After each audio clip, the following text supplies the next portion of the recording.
around the ballot, but we just mashed them together this year. And we just made a website. It's howshitgetsdoneisdenver.com. It's not my job, it's just my political passion project. So please check it out. It means a lot to me, and it means so much to me that you are here.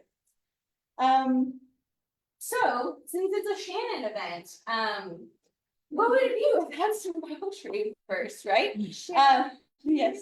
Step more back so people online could fully see you. Oh yeah, I can sit. Beautiful. Thank you. That works. Standing there is fine. Oh, I see. Thank you. Okay. This is from Adrienne Marie Brown, who's she has another book called Emergent Strategy that I really love. It's called Spell for Election Day. We recognize that voting is only meaningful when we act together. As movement, as future ancestors. Today, we put aside our egos, we set down perfection and our privilege and our and righteousness. Today, we show up for those furthest from power, those carrying the most of our burden, those we already lost to hate in this pale time. We say no, where there is where that is the only humane word, and yes, where it is a way forward, another breath. We hold history and future in the balance. We vote to take up our responsibility. We vote as both prayer and blessing. We open the way, widen the way. We change the way. Ashe. Thank you. Okay, so actually, and I have a bunch of thank yous to people. We are in CCJRC's offices, Colorado Criminal Justice Reform Coalition. They do amazing work, and thank you so much to Jen, who is their new communications staff person. Also, thank you to Olivia Hunt, who did the food. Thank you to Katie Blakey, who lets me use her car to drive around to get all the things and donated all this water. Thank you to the Transforming Our Communities Alliance, previously the Task Force to Reimagine Policing and Policing, doing all the tech. Ratio Brewworks donated all the beer. Thank you to Denver DSA for co-sponsoring. My friends, appreciate y'all so much. And please consider joining. DSA is my political home, and I hope that you would consider making it yours too. And thank you to everyone that's going to speak on the panel. We'll call you up in these little panels. Okay, cool. So the budget. You have two worksheets in front of you, and I know that you know that I'm a teacher because I made graphic organizers. And you guys came to an event by graphic organizer. Good for you. I'm so glad you're here. Okay, so what you have on this sheet, it's the one that doesn't have the icons on the top. These are potential budget amendments that are in play. So just like a very quick and dirty, we live in a strong mayor system that was set up by the KKK because literally someone that was in the KKK was our mayor, wanted other people in the KKK to be in appointed positions. So that is how our mayoral system is set up. And so then that's how our budget system gets set up.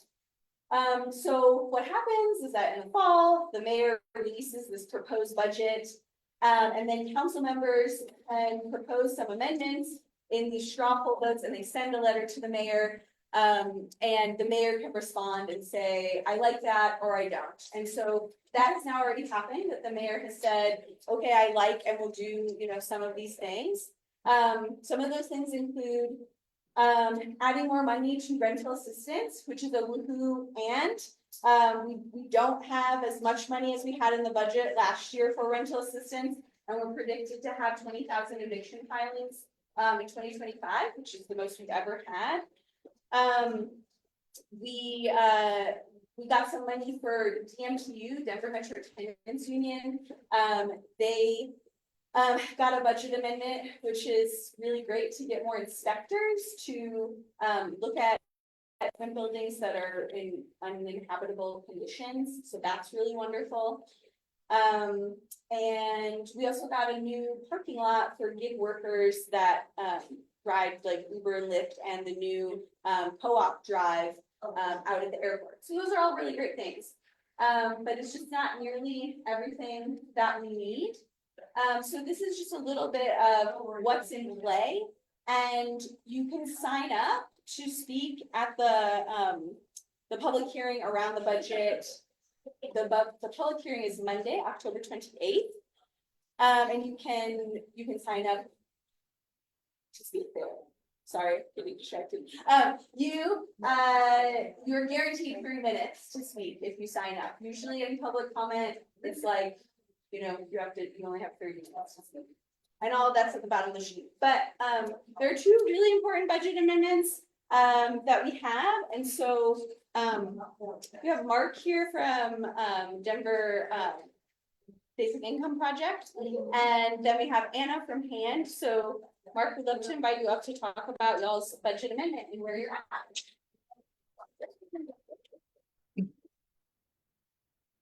Thanks, Shannon. I'll keep it quick because I know we have a lot to cover, but for those of you who don't know, the Denver Basic Income Project is a demonstration project that's providing unconditional guarantee to people experiencing homelessness in Denver.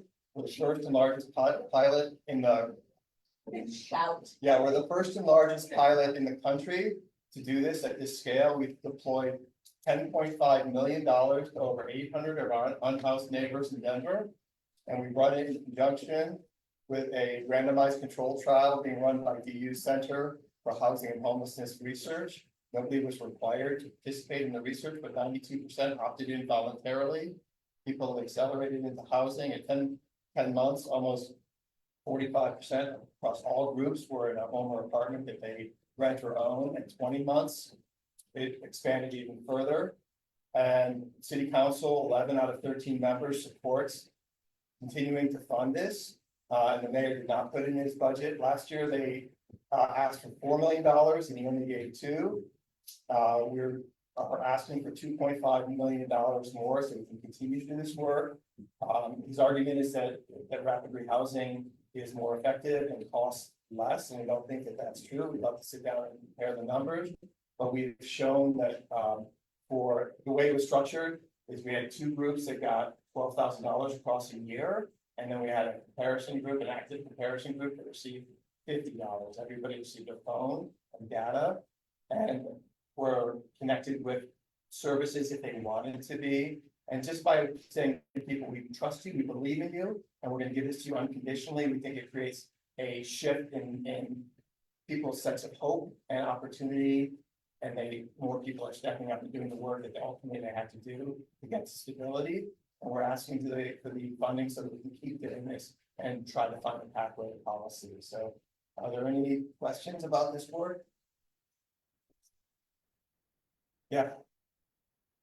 I am really trying to understand the roots of the analysis that the mayor has made, because it feels to me like it comes from within a really incompetent understanding of holistic services. And so my quandary is how to challenge that in a way that can reach people, because what we have is a statistical delivery marquee mentality. And that is very much in the tradition of what I experienced many of us. So do you have any can you how do we break through? Anything you can say? Or Yeah, so there's a sheet on the table. I won't go through all of it at a time, but it has talking points, and it's just like saying just that. These are people, these are not statistics. And I've been asking him for a year to sit down with us and meet with participants and hear the stories and to talk about the nuances of the study and the results. And so there's qualitative work, there's quantitative work, and you have to put it all together. So these points are there, and there's also information on the results on the table. If you go to the denverbasicincomeproject.org, we have all of our research results published there on the resource tab. And if you email me at mark@denverbasicincomeproject.org, I can send you a copy of the talking points and answer any questions that you have. Does the mayor give any explanation for why he's so hesitant to, be more positive about this initiative? Sorry, Yeah. so the question is for the folks online, what's the rationale that the mayor is giving for not supporting this addition to the budget? He's saying that they have limited resources, which we agree, and that they need to be spent efficiently and effectively, which we also agree. But where we then differ is he thinks that the investment he's making in rapid rehousing are getting better outcomes at a lower cost. And we don't think that that's true. In our group that received only $50 a month, $600 across the year, 43% were in a house or apartment that they rent or own at 10 months. So we don't think that the way he's looking at it is correct. Have we seen the numbers on his rapid housing? Because I've heard they're actually horrible. So have we seen any hard data on the rapid housing that supports him putting money in that over basic income? I have not seen that, no, but I do know, I've heard the statistic that the city sometimes spends $40,000 to put to shelter and medical services for people experiencing homelessness.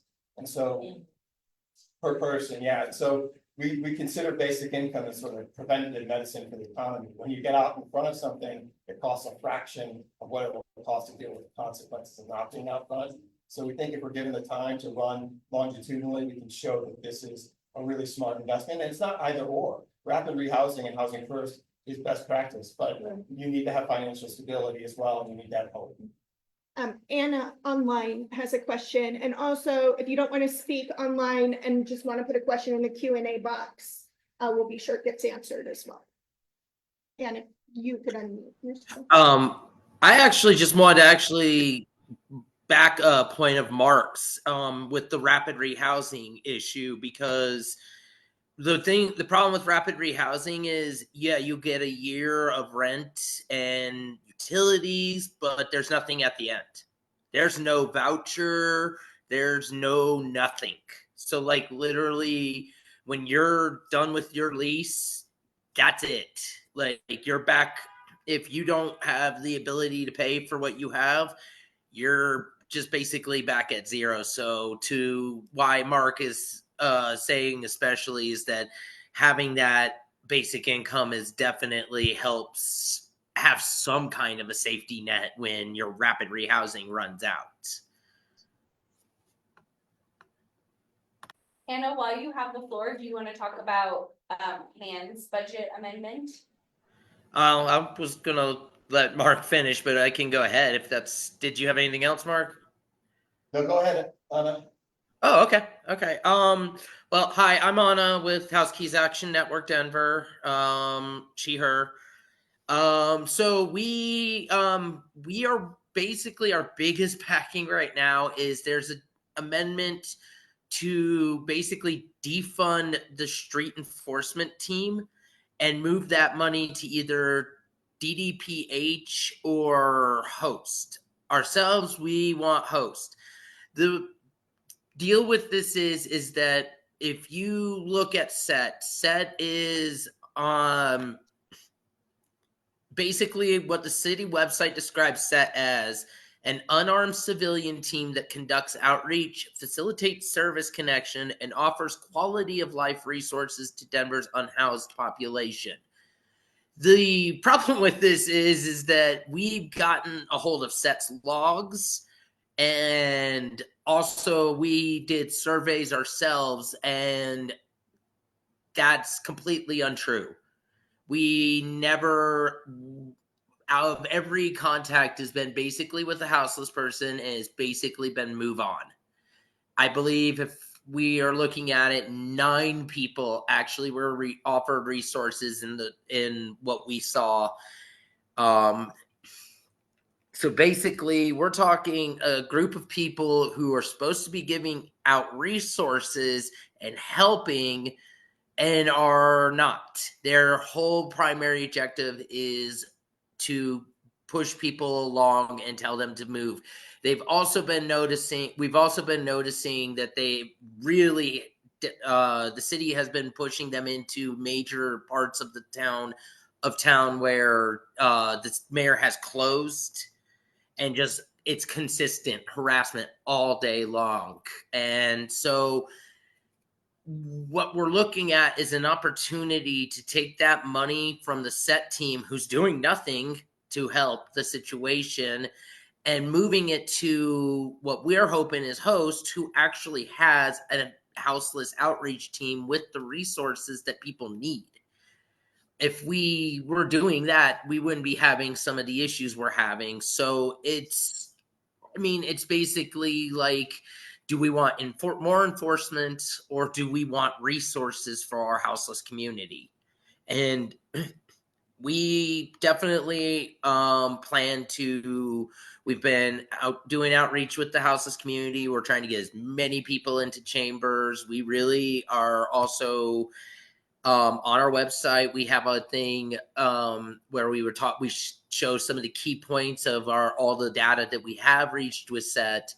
And we also have a template I can email to everybody that is a template letter to send to. We also not just want to fill chambers on Monday.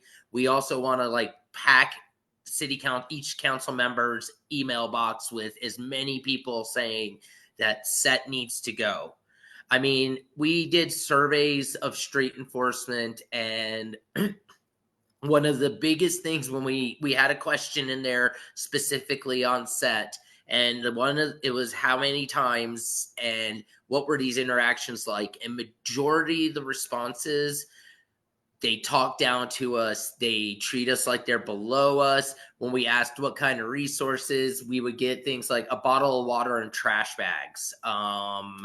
Nothing. Majority of it was nothing. So we're talking again, yeah, it's just, again, an opportunity to stop with the enforcement and actually use this money to do something to help people. Thank you. Are there any questions for Anna about moving SET to? So Host is the housing department, DDPH is the Department of Public Health and Environment. So move it out of the police department, move this department out of the police department. They're actually, yeah, they're in the safety department. That's where SET is located. They are in safety. I'm looking at it. Safety department as a non-police. So one of the things, SET's they do not carry firearms. They cannot arrest, but they can ticket with the permission of a police captain. They have to call and ask. But the problem with it is that majority of people out there don't even know how to deal with SET, and SET will literally. We asked them again also what laws they were told they were breaking, and we kept getting things like loitering, which is in no way a law on the books in the city of Denver. So yeah, but yeah, they're under safety department, and we feel like, especially with Host already having an established outreach team, that would be the best place for the resources to go, is to, bolster that outreach team for more people and more resources.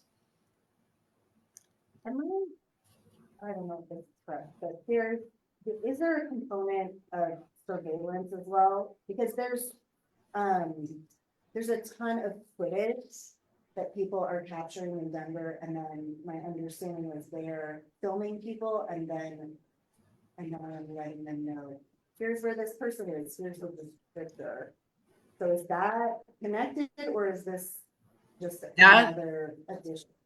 That is kind of separate. That's just another addition. SET is they specifically were meant to be for houseless outreach. So they just stay in the areas 24 hours, basically. There's always somebody from SET team just in those areas that the city has considered closed after they've removed an encampment. So that's basically, what you're talking about is just people filming. They're basically, that's probably going to DPD and things like that, or There 311. are, we do have apps and we invest in them. We have phone apps that we use city dollars on where people can take pictures of unhoused people and submit them so that, those people can then go be ticketed. And it's mostly in the downtown area. There's a question about how would set operate under host, and I would say how would it operate under host? It's different than how it would operate under. Well, basically, set would just be gone, and it would just be, in a sense, like the money would just be used for outreach instead of like what it says. Because again, like it says in their thing that that's what set is supposed to be doing, is bringing outreach and resources, but they're not. There's zero resources coming out, and on top of it, again, they're not even like quoting laws that exist on the books. So like this money going to host, who has an established outreach team, would just mean that they would have more money to bolster that team with more people and more resources. Essentially, the argument, right, is like, if this team is already saying we don't ticket anyone and we provide them resources, then why not just put them in, the police department? Okay, so, yes. Or why not just put them in host, not the police department? Yes, If I can, Anna, how you doing? This is Robert Davis, from the task force. I just want to give a little background context of how SET got started in the first place. So after the murder of George Floyd and all protests, when the task force developed the 112 recommendations, a few of the recommendations, about 2 or 3 of them, specifically said we do not want law enforcement interacting with our unhoused neighbors. Because you remember how those sweeps were going around 2020, 2021. So they did this whole bait and switch, which was, okay, we won't have law enforcement. And we said exactly what Anna's talking about now. Rather than arresting and bringing garbage trucks to throw people's property away, which is so, dehumanizing, to put people's belongings in the trash can like their garbage, like their stuff is garbage. Why don't we provide services? This is part of the recommendation. So the department, and we also asked, which Anna and them are now getting to, we asked them not to house it in the Department of Safety. Because whenever you put something in the Department of Safety, whether it's intentional or unintentional, that's where law enforcement is housed. So law enforcement is going to ultimately get its tentacles in it, and it's going to operate like law enforcement. If you put it in a hospital, it's going to operate like a medical entity. You put it in Department of Safety, it's going to operate like a law enforcement. So that's what SET has ultimately turned into, just an unarmed extension of law enforcement. So I really want to encourage everyone. This was a bait and switch that the city did. They said, "Oh, we're honoring the recommendations that the community came up with," and then they came up with this. So I really want to encourage everyone, please write your city council members. I'm going to be there on Monday because I'm hurt and I'm disappointed. I've already talked to city council on multiple occasions, so I'm really glad that our community members have come up with a very specific way that this can be remedied. And we've got to do this. Thank you so much for your work, Anna and Teresa and everybody else. Really appreciate y'all. Thank you, Dr. Davis. So moving to what Monday looks like, for the for moving SET from host to host or DPPHE, the support is from Parity, Gonzalez Gutierrez, Sawyer, Gilmore, Cashman, and Luke.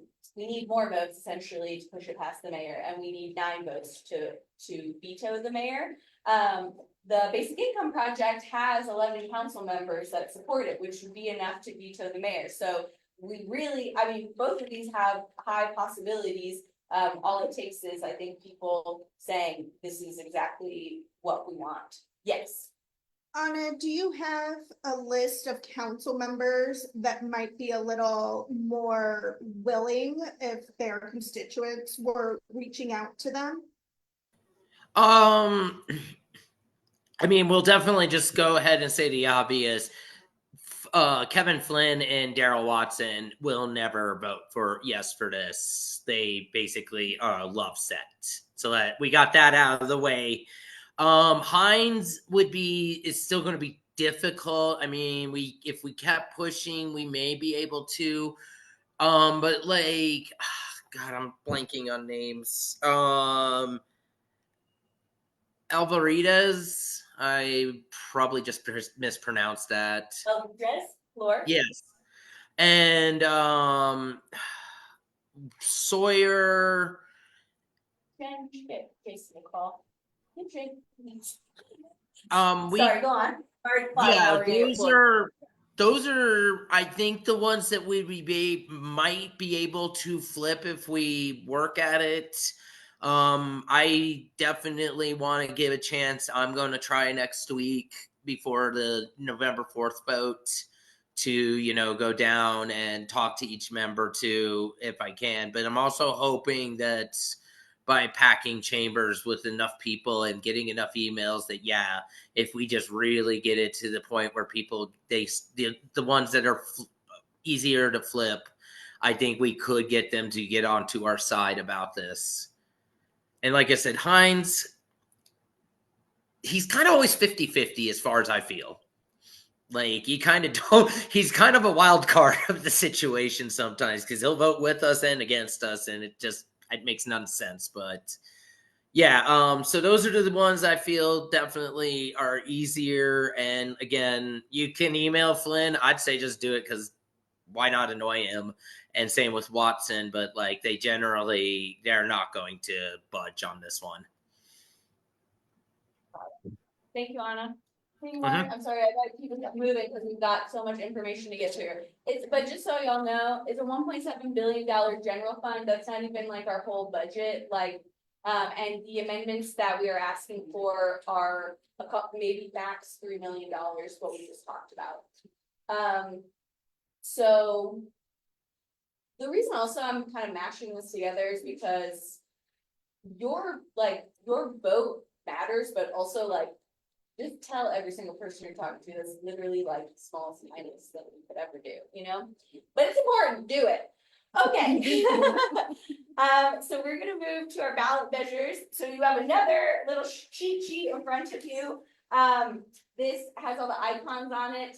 How we've organized it is so that you can see what's the measure, is it state or local, how much money has the group raised if they are running an active campaign, what you need to know about their opponent, and what you need to know about them. And then there's a spot on back here to take some notes while you listen to people, and there's also some pens over there. And folks online will email this to you. So can I get Carson, Howard, Justin, and Brian to come on up here?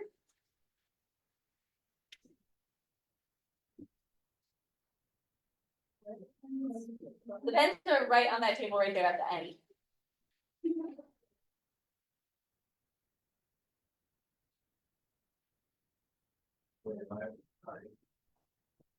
Spacing up over here. Okay. Okay, so this is just, folks are gonna share what's going on with their initiative, and then people have the opportunity to ask questions. Can we just start, Howard, can I start with you and then we'll come this way? Sure. This is what we have on the sheet also, so you know what people are looking at. Yeah, it's all that. Okay, so. Everyone, I'm Howard Cho. I have been there for quite some time. I was one of the cases here. I am the outreach director for the Guess I'm Speaking in Denver campaign, which is a 0.34 sales tax initiative to find sustainable funding for Denver Health. How many of y'all heard of Denver Health? Everyone. How many of y'all remember what was Denver General? You hands here too. So Denver General and Denver Health has been around here since 1860. So it's been here longer than Colorado has been a state. And it has been one of the pillars of our community as far as saving lives and making people's lives better, regardless of their ability to pay. Plurality of the patients at Denver Health are underserved and underprivileged. A plurality of the patients are people of color. And only 14.4% of the patients are covered by traditional insurance that you might think of with a job or something of that nature, which is almost less than half of the next lowest. So Denver Health has been that social safety net for the whole Denver and beyond, because a lot of the other parts of the state where they can't do certain procedures, that's where they send them to Denver Health. So Denver Health has been, like I said, a pillar in our community, and this specific ballot measure is to find funding for it. So the 0.34 cent tax is 3 cents on $10, and it does not include gas, groceries, medical devices, or prescription drugs. It's your standard benefit sales tax, and it'll raise anywhere from 66 to $72 million, depending on how much people consume in Denver. If the nuggets and the abs do better, it probably makes more money.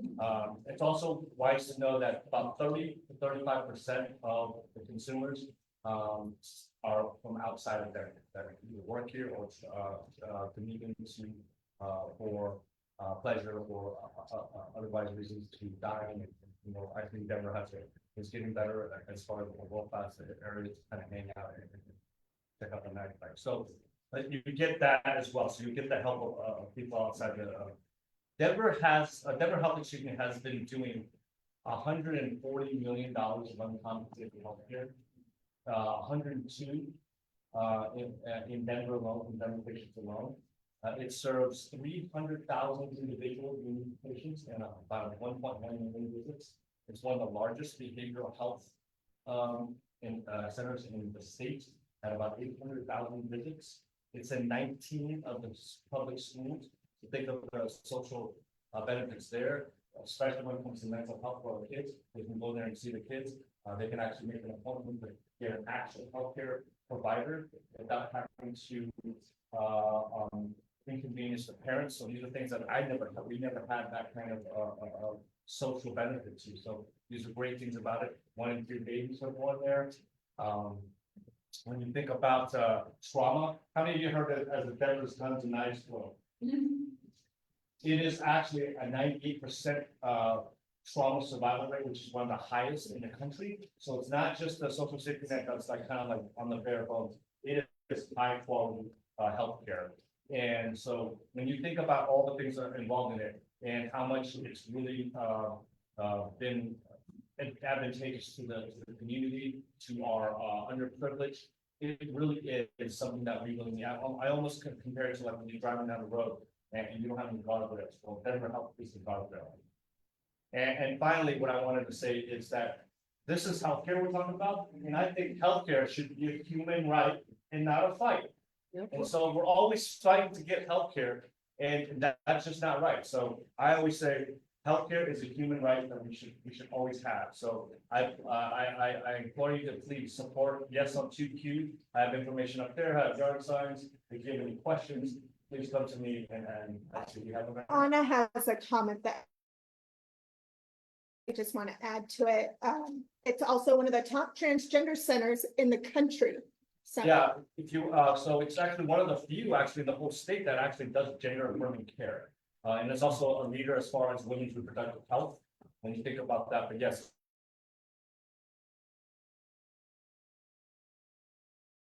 it's one of the few that does gender, including surgery, post-surgery recovery, and a lot of it involved post gender affirming transition. So those are the type of things that maybe people don't think about, especially the mental health care that follows as well. Because a lot of that people think it's, there's a lot of mental health that you need post transition. So it's something that really, in my personal opinion, is a necessary requirement for go ahead.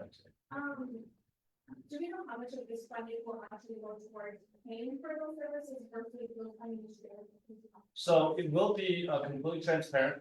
There are the 5 pillars that it's going to really cover are definitely your emergency services. I don't know if you know, but all the 911 calls that you for healthcare goes through Denver Health. So that's one of the things that's going to go into dispatch and to a lot of the emergency responders. It will go into I know it's going to increase some of the school funding. It's going to go into the employees, doctors, nurses, janitors, anywhere that they're not at 50% median, they're gonna actually need to match them up because right now, Denver Health is at a 28% turnover, which is it's just unacceptable. It's because they can't afford to pay that 50% median. So that's gonna go to that, and it's gonna go to a lot of the community centers. And there are about 10 10 remote clinics that's gonna actually increase their ability to provide health. And it goes every quarter into the city, and it will be brought up within the city council as far as their funding. Absolutely. Just to clarify, first of all, I'm personally voting yes on this, but this is a good question. Because I do think that it's a good point that there probably could be more parameters on where specifically the money is going. Because we have had issues in Denver Health in the past where the CEO has given themselves a raise and then fired nurses. It's just not okay. It's not okay. And we should all be on their ass. That's the whole point of this whole thing, be on these people's ass. Therefore, the Health Workers United, the union of workers, of course, they're trying to unionize at Denver Health. They do support this, which is kind of also what ultimately made me feel very good about it. Yeah, we're endorsed by the Colorado Working Families Party. We are endorsed by the Denver Area Labor Federation, by CWA Colorado Wyoming Council. We're also endorsed by CWA 7799. Colorado Black Trade Union. So all the union, also UFCW has endorsed this as well. So this is definitely, this is not gonna go rampant as far as pain demonstration. That's something that Donald Lynn has vowed that, and then obviously it's gonna, because it's coming from taxpayer, we won't have the accountability with that, especially during every quarter during. So and we're endorsed again by One Colorado, by Cobalt, all the big progressive organizations that protect our freedoms and our rights are all behind this. And I would appreciate those. Any other questions? Yeah, there's some online. Yeah, and there's kind of a discussion of concerns that I'm going to have to go through a couple screens on, but Mariana said, how can Denver Health justify this when the CEO makes 6 million and doctors and others are disgruntled and leaving, having to use agency?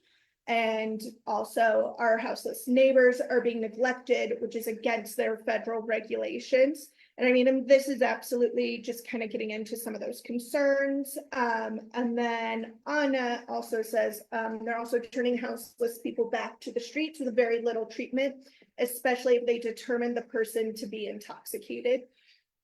And you might not be able to answer on Denver Health policies, but unhoused beds that they actually service unhoused. And as a matter of fact, one of the biggest I wouldn't call it a burden, but it is one of the biggest expenses.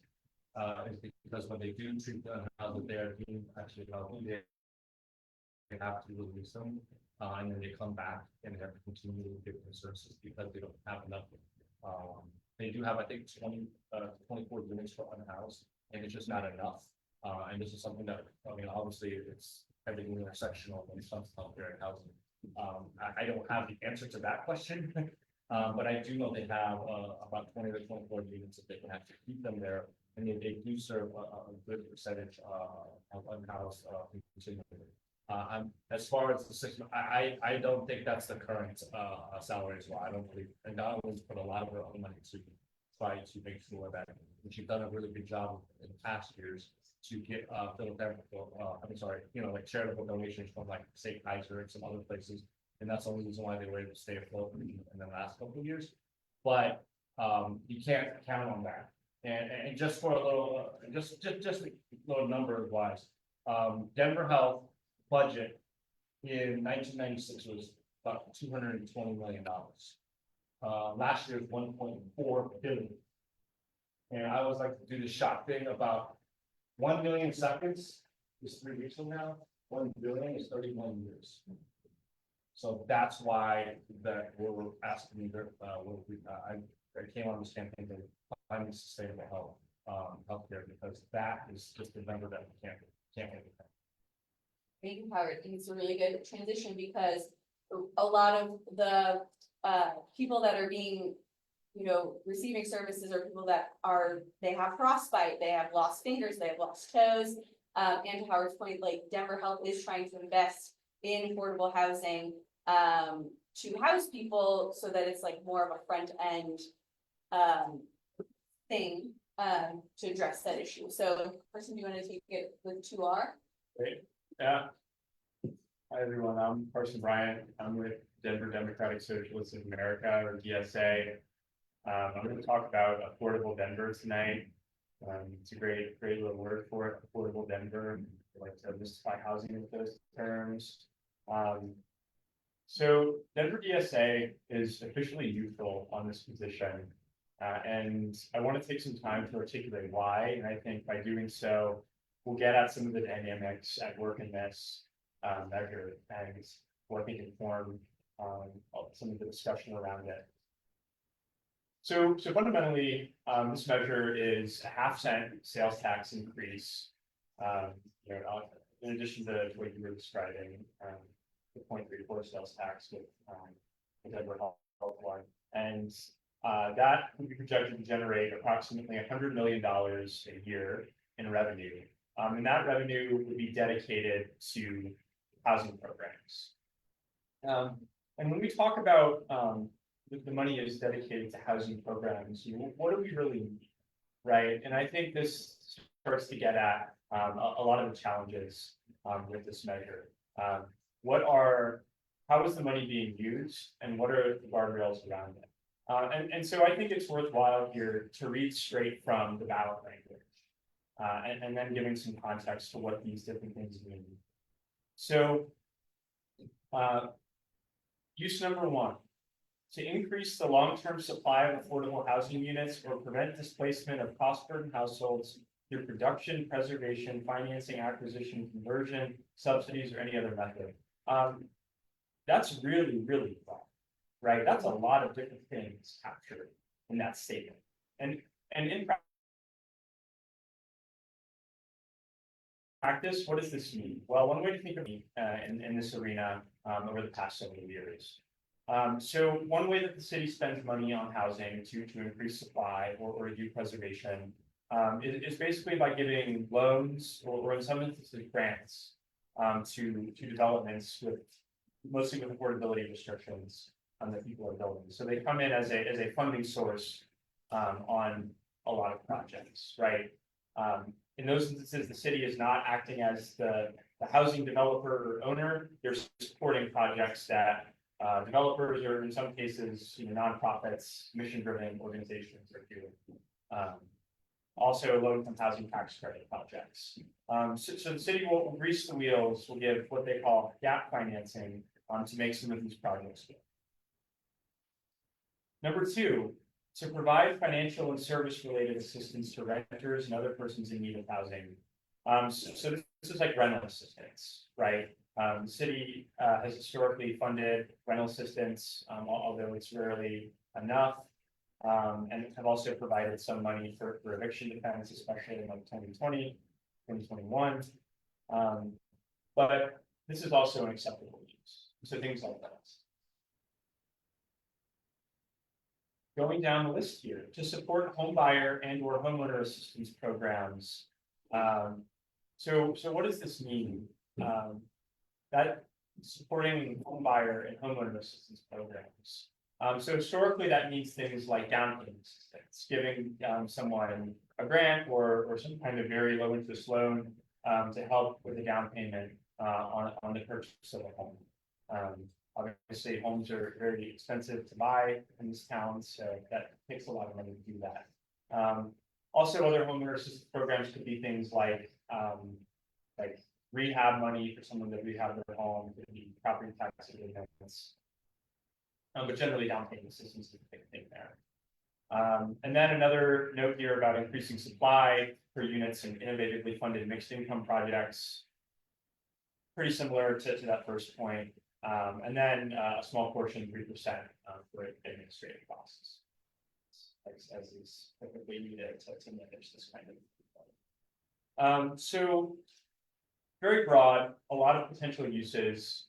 There are some affordability guardrails on this.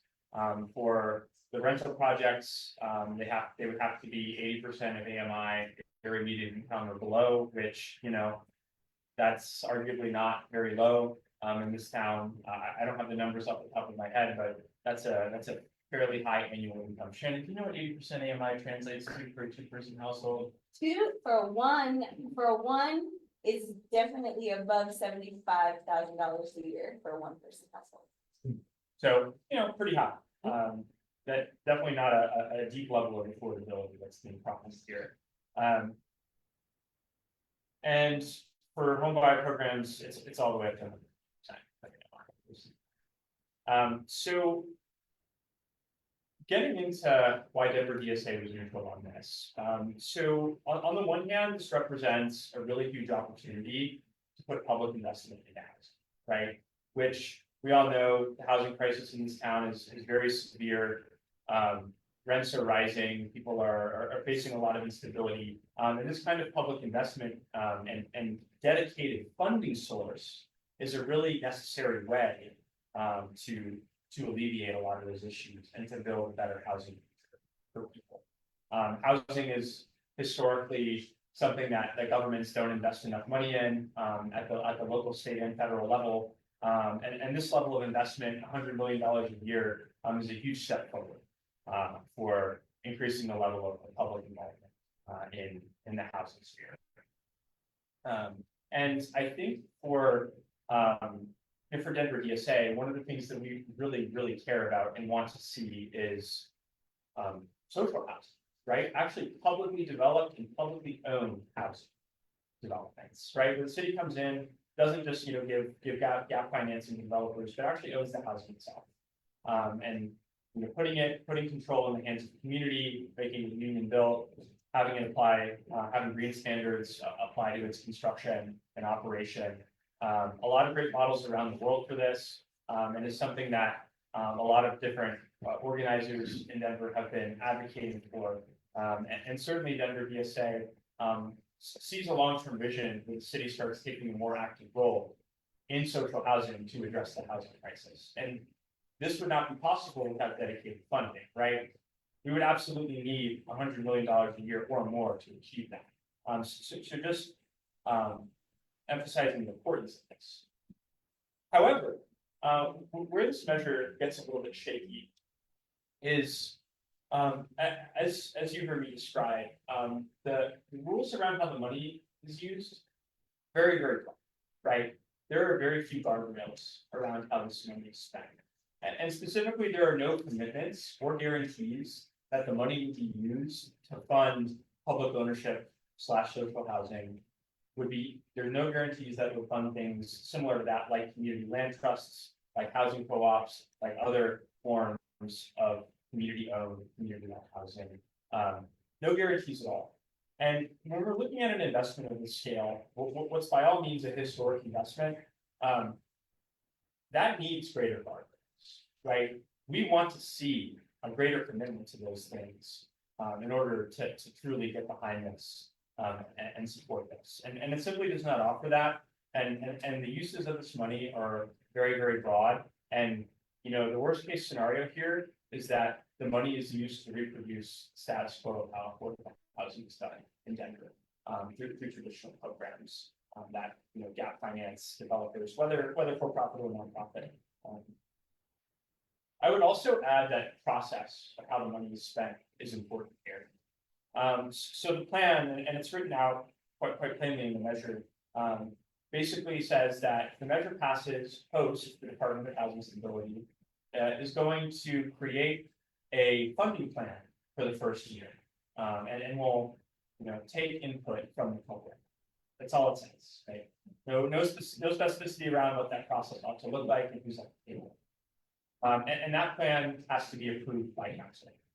And so what does this mean, right? If there's no guardrails around the process, who's going to be at the table driving this process? It's going to be people who have traditionally wielded power in the real estate and housing space, right? Real estate interests, affordable developers, And, you know, the concern is that the decisions on how the money is used will be shaped according to that status quo, not according to a more transformative vision of public and civic housing. And that certainly doesn't minimize the need to organize around it should it pass. You know, I certainly think should this pass, like whether or not it passes, it's worth organizing really strongly around these things that we don't see. But the process is really tough, in fact, and relies on the beneficence and the goodwill of city officials and city council to do the right thing and channel money into social housing. We've got someone dying to ask a question.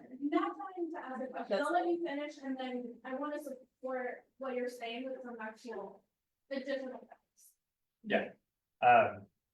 And after that, after the first year, Host will create a strategic plan in 2026 about how the money is spent that they'll get council feedback on, and then every 3 years after that, they'll look into it. So again, not a pretty top-down process used to implement, right? No commitments to having tenant groups or other community organizations giving how the money is spent.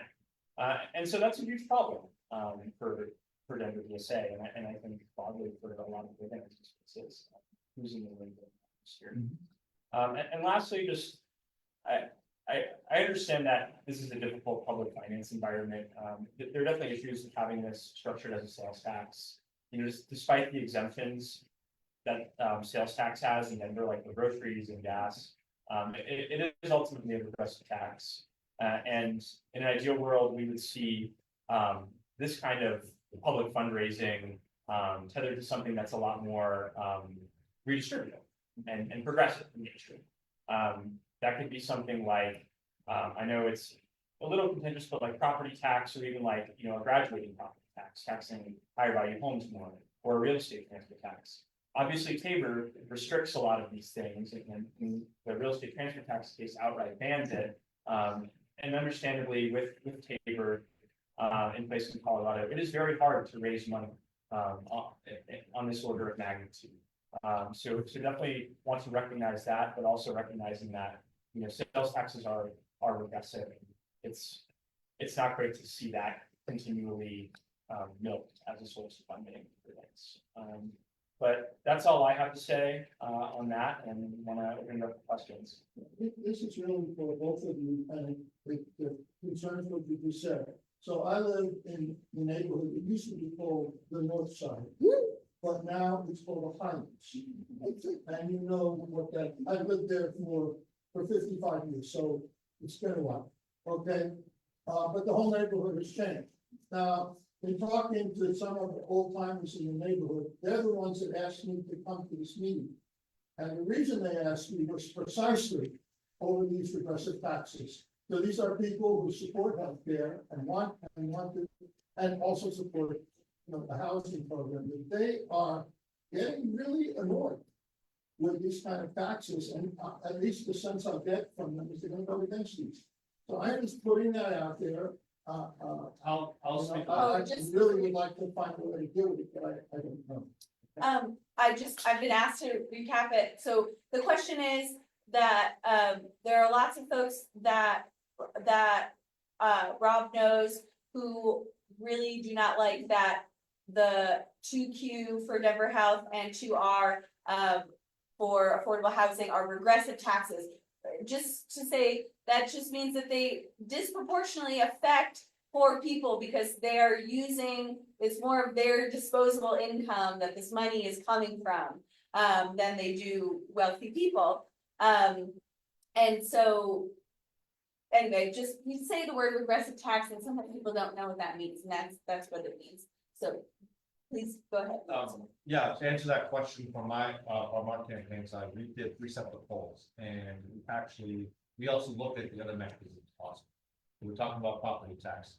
Property tax is a dead end in the state and in the city.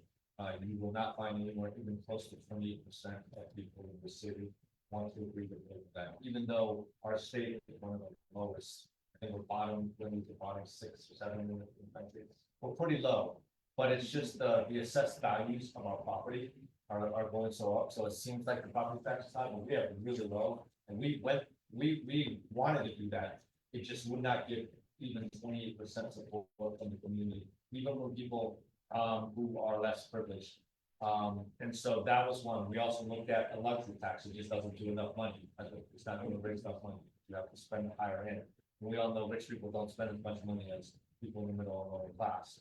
So number three, we also looked at the sin tax. That's taxed way too high and also disproportionately, extremely disproportionately affects people of color and underserved people. Because it's those who have those trauma that actually resort to sin taxes the most. So we did look into all these other options, and the only thing that not only polled, but also even people with low income in low privileged areas were actually supportive of it, because the percentage benefit it is worth it for healthcare. So that's from our standpoint. That's what I mean, obviously, you're not speaking on behalf of 2R, but that's something that we took a lot. I mean, we assigned a task force last year to talk about this, because this is the last thing we want to do.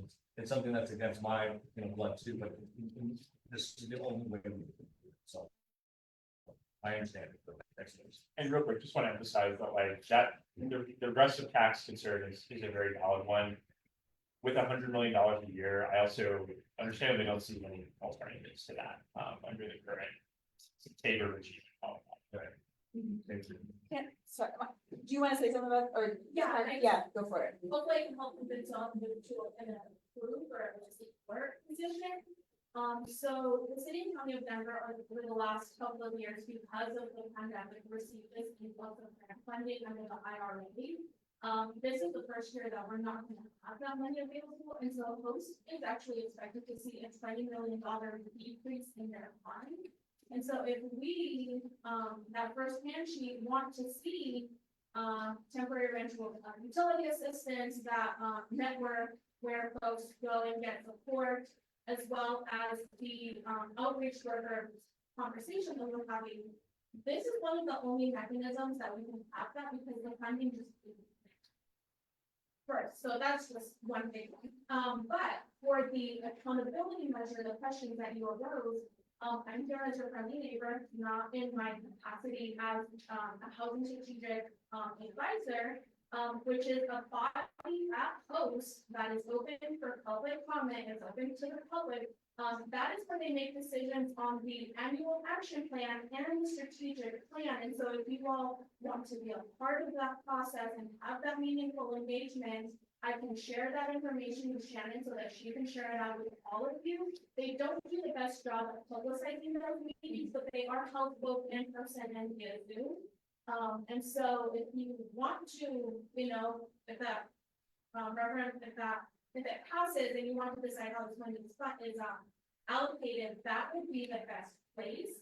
Similar to the mayoral transition process where they held different community meetings with different types of stakeholders. Host is planning to do the same. They just can't start talking about it because it's still on the ballot and staff isn't allowed to get involved. And so as your neighbor who was at these meetings, listening to the plan, that will happen. We are going to be organizing immediately after the election, should it pass. If it doesn't pass, then we have nothing to decide on.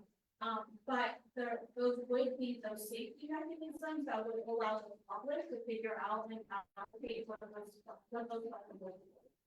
So I know that was the question and one of the biggest concerns. There is an answer, it's just not being widely shared. And I also want to emphasize that, the way that Host spends its money on housing right now is, in my opinion, largely good and beneficial on the whole, right? Like rental assistance, I mean, there's a whole homelessness side of things, but like the projects that it supports are like generally pretty good, right? And presumably some of this money or a lot of this money would be used for beneficial purposes. I think the larger concern here is like when we're talking about a historic investment, really committing to doing more transformative things and how money is invested in housing is very important to both me and to Denver USA.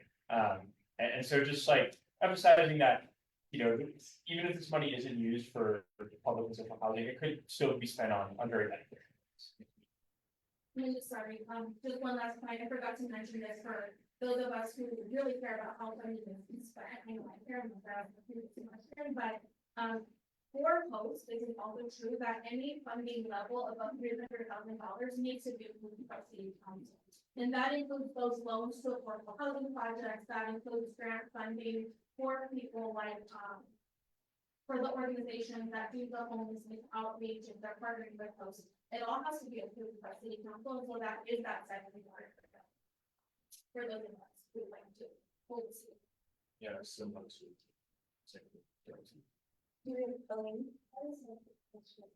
Is there any idea how long that residents stay for?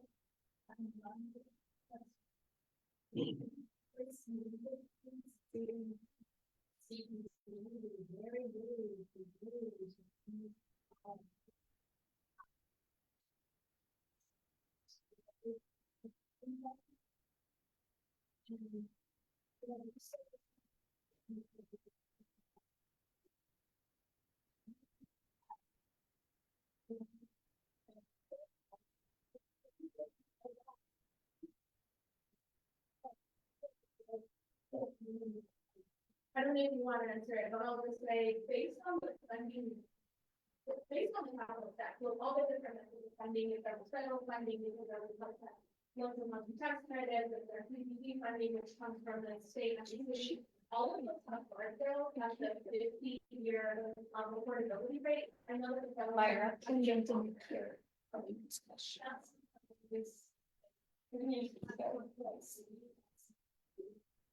Very confident. So, yeah.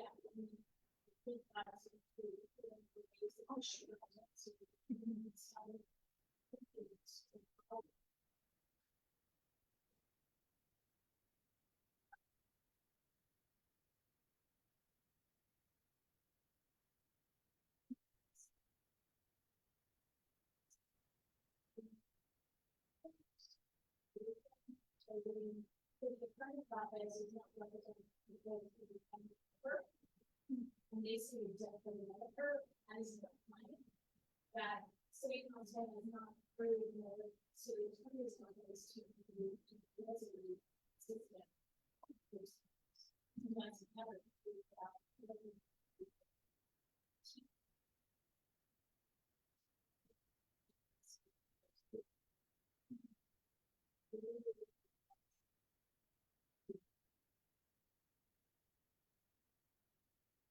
I'm just gonna shout to recap this online, that the question was about long-term affordability, and, Myra brought up the point about, how often that happens within sort of the development deal and the capital stack. And then the counterpoint was that sometimes that's really hard to enforce, some of those commitments and things like community benefits agreements that aren't always enforceable. We do need to keep moving, but I also feel just very strongly to say that, that I'm voting no on 2R.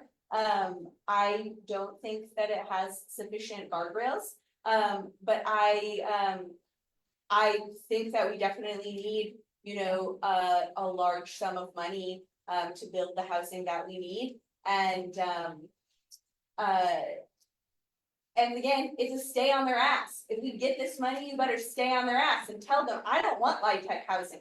I want social housing. I want community land trust. I want cooperatives. And that's what I want my tax dollars to go to. If that's what it goes to, I will pay $2 every single week, okay? But if that's not what it's going to, and it's going to a developer who zooms us from Hawaii, then no, I do not want that, okay? And so that's what I'm saying. But if that passes, stay on their ass. And if it doesn't pass, then say, give me the bill that I want. That's the TLDR. All right. Hi, thank you. Hi, everyone. I'm Brian Courtney. I am the campaign manager for the Yes on To You campaign. You can find this on the 4th page of the longest ballot y'all have ever seen in your lives. And it is a Denver charter amendment that will grant collective bargaining rights to our city's employees. Thank you. Now done here, right? So currently, our folks like our firefighters and teachers, and police have collective bargaining rights.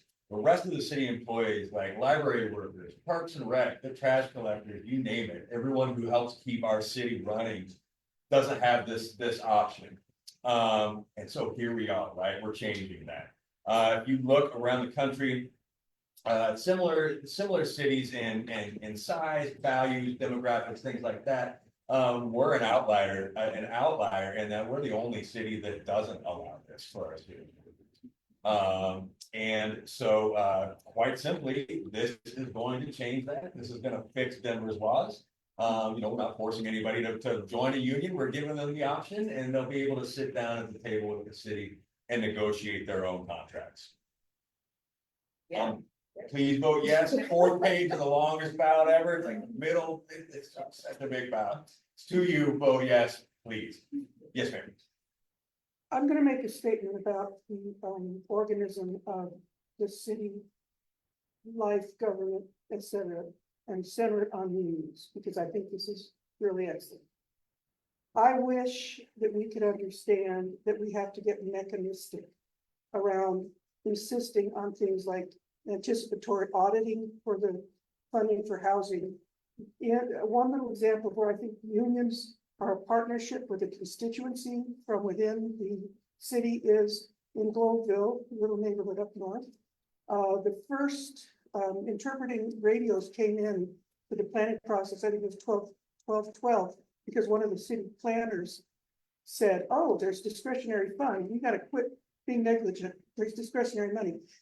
City staff can be advocates around enforcing values and expenditures like the affordable housing type thing in partnership. This is why I am supporting this as a constituent, plus I'm in the Partners Union 751 many years. But I also want to say, I want to make a connection, I know we're short of time, but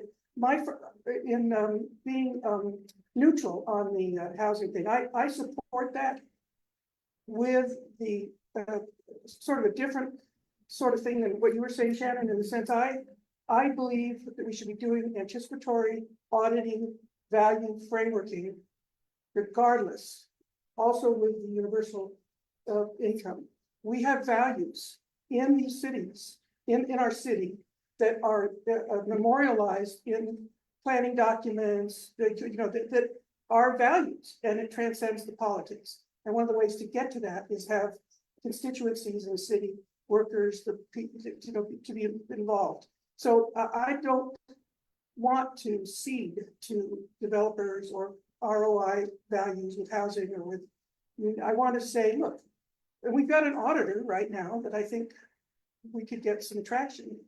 So I just want to say, strategically, it's very hard for me to talk in terms of this tax, this line item, that line item. The overall experience of how do these things fit together is, for me, where I've got to find the answer. So I take the abstention as an alert that I did the same thing. I've abstained from things when I felt people weren't communicating with, but I also feel like, let's get it on with the staff in the city through supporting improvement for their circumstances while we become peers with them. And so I just hope people will step into the budget process with each other, coming out the other side with all of these things. And the union concept to me is part of where we're together, both as peers with the city, because it's a quality of life with the city workers and that kind of, it's a quality of life and it's a quality of mission, and it's a dignity process. So I just want to throw that in for conversation, because I have trouble segmenting out from the full cause and effect and trying to figure out what to do. I was going to piggyback off of what she's saying, relative to the auditor.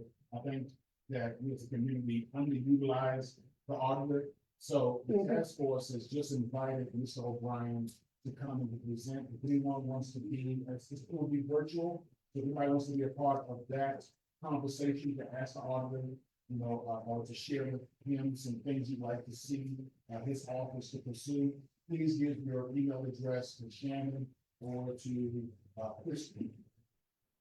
Love that. And I would hope that people that work in the city auditor's office would unionize so that they could also ask for more money, because they asked for more money through the budget process and they didn't get it. Just on the unionization, another reason why it is so important is because our Department of Safety is unionized, the only department that's allowed to unionize. And they hold it over the city's head and the city's budget. That they're gonna have a blue flu, they're gonna have a red flu, and nobody else in the city has the power to counter that. So the city gives them whatever they demand, and it's why they get so much of our stinking budget. So once we are able to unionize beyond just these two groups, we're gonna have more collective power to say, no, you're not getting your money. We're giving it to these people because that's their agreement. So it's really gonna give us more budget power to take maybe a little bit more away from Department of Safety as well. Equity unionizing. Sorry, Yes, just. yes. All right, take it away, Justin. My name's Justin, I'm a volunteer at the Future. I apologize for this field, because it's going to be super dark. So I think Can you speak louder for the sorry, my online name's folks? Justin. I'm a volunteer at the Animal Future, and I wanted to apologize because this is a skill that's going to be kind of bizarre. But I think that we should start with an exercise by political philosopher John Rawls. And the reason why I think that is because animals are so low on the hierarchy of power that they a lot of times lose their status as human beings and victims. And they just become numbers because they're victimized at such large scales that people would prefer to just not even consider them at all, rather than to consider them as victims. Because it would mean that they would have to make different choices and acknowledge different things. And I feel like in large parts, it is the fault of the animal rights movement for its failure to incorporate the average person into the animal rights movement. I think that's really sad that now people don't want to participate. Because people like vegans, like for example, I spent like 8 years excluding people from the animal rights movement. And now people don't consider the human of animals and how horrible it is. Most people think of like dogs and cats as victims. So philosopher John Rawls said that we should try to imagine ourselves as though we are not having a role in the world at all. We have not been born yet, and we are going to be born at some point shortly in the future. And we can make decisions based on the fact that we don't know what role we're going to play. So for example, if you were going to be a chair, it wouldn't matter because chairs have no preferences at all. But if you were going to be born as an animal, that would matter a lot. Because animals, especially the factory farm jobs, outnumber us in ridiculously large amount. So our likelihood of being born human versus being born a factory farm animal is incredibly steep, and we're incredibly lucky to have not been born as one of the victims. And I think that when you're in a situation of power and you're born into an atrocity as the person in power who has power over the victim, you lose sight of how severe things really are. So I want you all to imagine that you haven't been born into the world yet. There's a possibility that you could be born as a fox, so that or a thing. And you could spend your entire life in a tiny little cube in your own food. And then there could be some rich person who wants to be manually electrocuted or vaginally electrocuted, so that your own blood doesn't get on your own fur, so that they can't sell it to a rich person.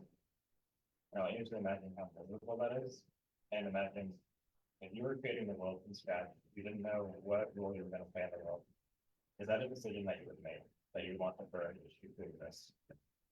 Now I want you to imagine that you're an animal that could be born into a slaughterhouse. You could be like a lamb, because the slaughterhouse that would be shut down is a lamb slaughterhouse. Slaughter 1,500 lambs a day, and you could be one of them. Would you want to create a world like that? So now, I want to take you through a story that the first part is real, and the second part is fabricated. You're going to be able to tell what this went very soon. So recently I went to an animal sanctuary called Broken Troubles. And I went out in front of all the lambs and goats, and they all crowded around me because they're excited to see humans, because they think that humans are their friends. Because they've been in an environment where humans are nice to them and take care of them. So they crowd around me, they cuddle me, they rub their heads on me, And it's just like adorable little situation, right? So imagine if there was somebody who was next to you and they said, I have a great business idea. We're gonna take 1,500 lambs just like these, gonna slaughter them every single day. And I don't care about the environment. We're gonna be out of compliance with the Clean Water Act every single month forever. And we're gonna violate the Clean Air Act. We're gonna get fined $120,000, but it doesn't matter because we make so much money. If you had a friend like that who turned to you and said that exact statement to you, do you think that you would be friends with them anymore? Like, what justification would there be for someone to make a business proposal like that? You're going to start a business that destroys the environment and destroys animals, treats them in horrible ways. And then later on, you learn that after they started this business, there were lambs that were coming with prolapsed organs, dead on arrival. Their own lamb friends are staring at them, seeing how dead their friends are. They're sitting there on the ground, they smell all the death. And lambs are smart animals, they aren't dumb. Like, if you were to look at like the research on lamb sentience, they know what's going on and it's horrifying. Those animals, sorry, like, Well, cause I just wanna share what I Yeah. think is gonna be, what I think is, can I Yeah. interject? I think, and you have it on your sheet, and we'll send it to you all.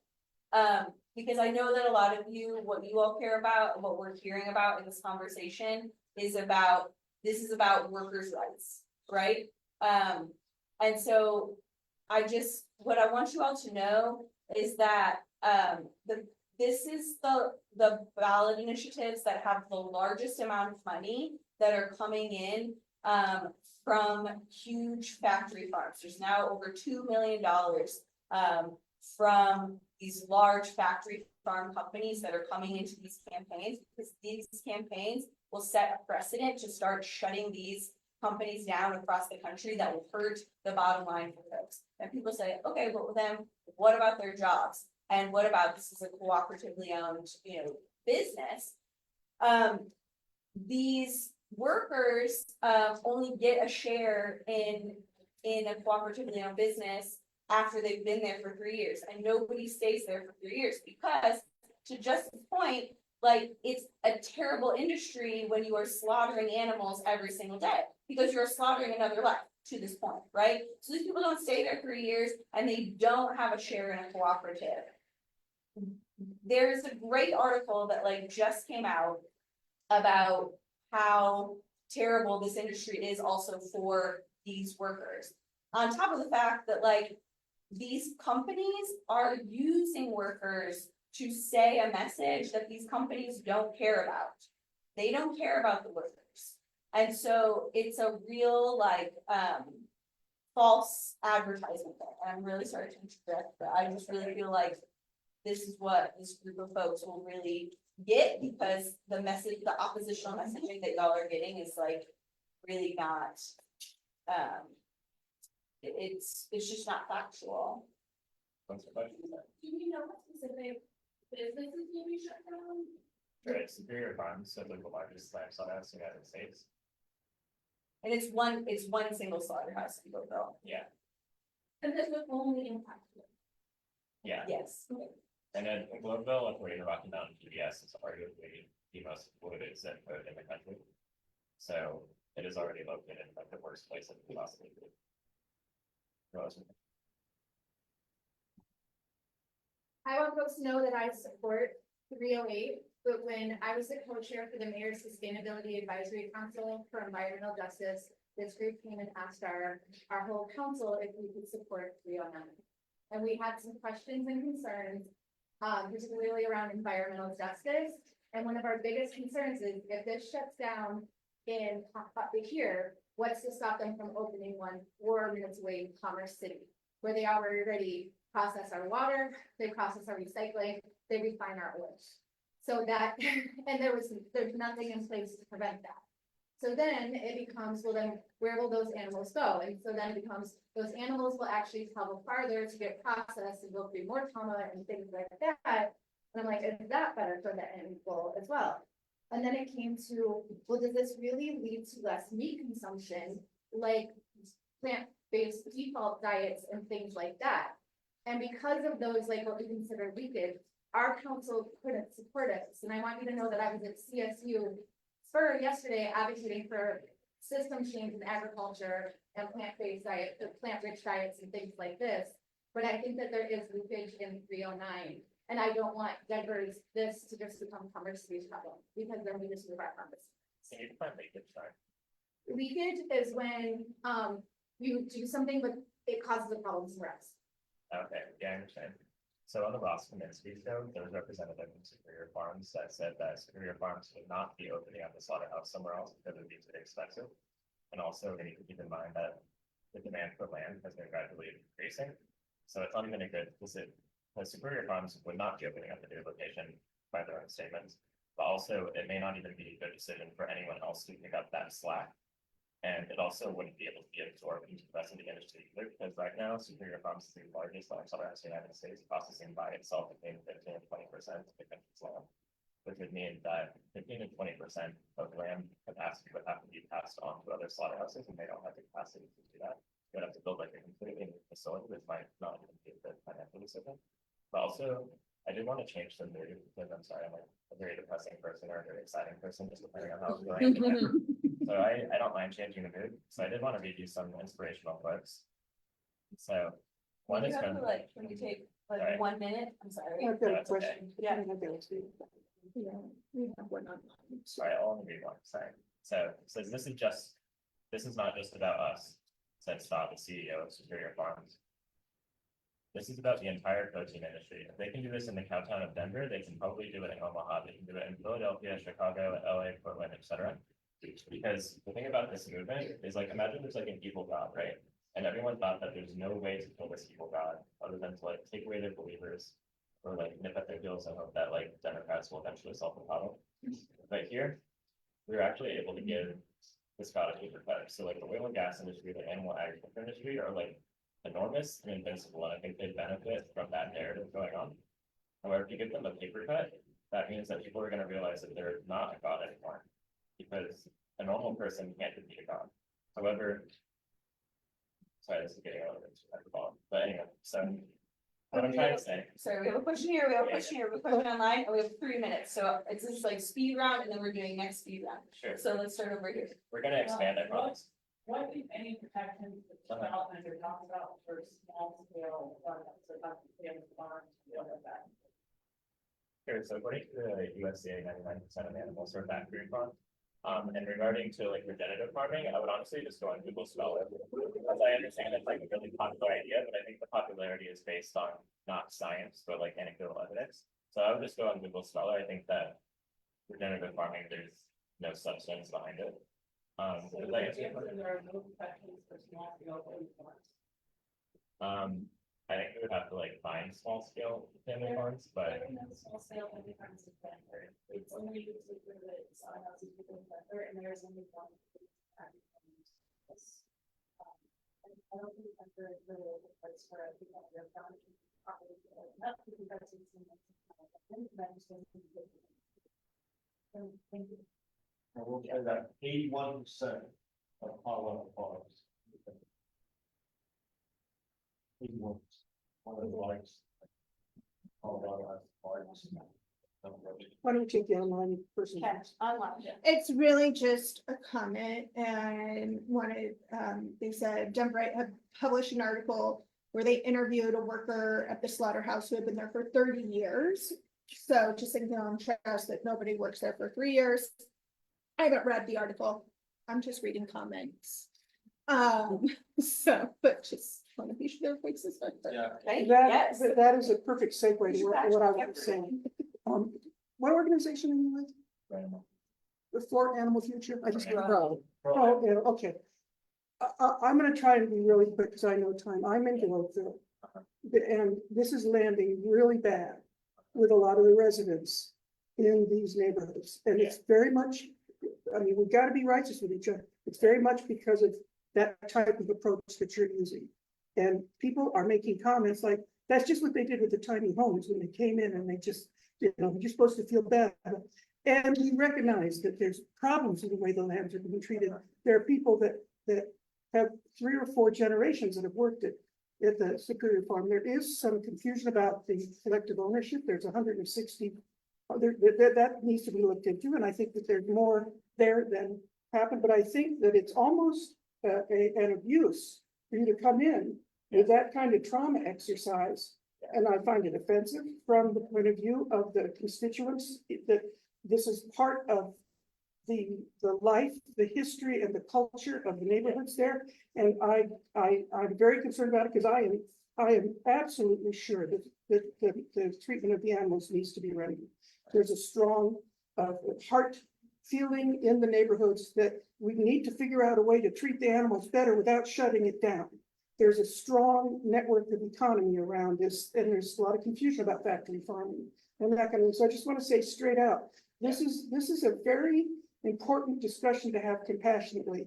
I am not able to support this at this time for a lot of reasons. I am absolutely delighted at the attention it's bringing to the way the animals can be treated better. But I feel like we cannot have the unintended consequences. I mean, there was a group of the folks from the group that came to a movie showing we had with Globeville, Leary, and Swansea, and we had some good conversations. But I just want to say, I think that there's unintended consequences on the basis of trying to leverage Superior Farms in the context of an environmental animal rights movement that I feel is being very insensitively communicated and dealt with in the level of the neighborhoods. And this is not a new thing in the history of the animal rights movements and that kind of a thing. But I just want to put that on the floor for discussion. Maybe not here because of time, for us to think about. But I don't want to go any further trying to do the evocative, emotional thing. At this point. And I actually. There's a lot to study. Thank you, Amy, for your comments. I think that is super helpful. And I'm sorry to abruptly cut us off, but we've got to move on to the next group of people that we have here. But honestly, what you're bringing up is exactly also why I want to have events like this. Like, while we're putting up the chairs, like, I hope that you two talk, because we have to. I want the conversation to be just not. Oh, yes, yes. Sorry, I don't and mean let's to, get it yeah. into the diaspora. This is Yes, the reason yes. I questioned you whether should I even come, because I don't, but no, this is not me and him. This is the diaspora. This is for the neighborhoods and all of us. But go ahead. I don't know. I want to talk about it more, but go ahead. It's good to know that why you find it insensitive. I'm sorry that we don't have enough time to have the full discussion on it, but it does help us improve as well. So Thank you. Thank you. Yeah. I'm sure just the fact on that, I just want to share that with you. Can you answer her question directly and then, okay. Yeah, it would be 160, it might be 162, but it's about 160 drugs. And of those, fewer than 25% actually have employee ownership. You have to be there for 3 years. And a lot of those people, like the woman in the Denver article, who's been there for decades, is one of the street outliers, and she's now making her way up to upper management. The vast majority of those employees are people working in the meat packing and so forth, and that at that level, the turnover rate reaches and often exceeds 100% per year. So a lot of those folks, are not in their positions and are not representative of the people who are spoken to in that number of the except. it's also worth mentioning in the Denver article. Oh, sorry. In the Denver article, they also mentioned that the reason that Superior Farms was giving for not giving us exact data on like employment, how much people were making, was because they thought that we would use it against them. So. And that movement in the neighborhoods of people wanting to get back into Superior Farms as a legacy employer on the condition that that it would be improved as an employee. So it's a complex conversation. Yeah. So, All right, Environment that had a whole lot more people of color that actually worked for that company and were impacted, and it was a lot different than listening to the white folks talk about this community of color dynamic. So I just want you to kind of feel that parallel. It might be a friendly audience for this group, but they will tell you that the folks that they're talking about are totally on the opposite side of their livelihood, their employment, and their community of which they live. So I. thank you, brother. Thank you. All right. Go ahead. I do want to say that I tried to not make definitive statements about the community, only like purely factual statements. So if I had made a statement about the community that was incorrect, then please let me know, but I don't think that I did. I think it's a deeper conversation to Amy's point, and I'm sorry that we don't have time to get into it, but I think this is an important learning conversation, and I appreciate you being like, yeah, you know what, like, because that's how we learn. We try, we run some ballot measures, and then we like learn through the process, and then we try again. And when we try again, we have to like show that we have, you know, made some changes in our strategy. Okay, y'all, I'm sorry, I've got to move. Okay, can I have, Ian and Wendy and Dana and Kyle's not here, so someone's supposed to. Okay.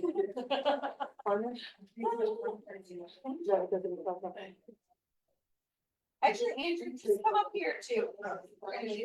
Come sit there.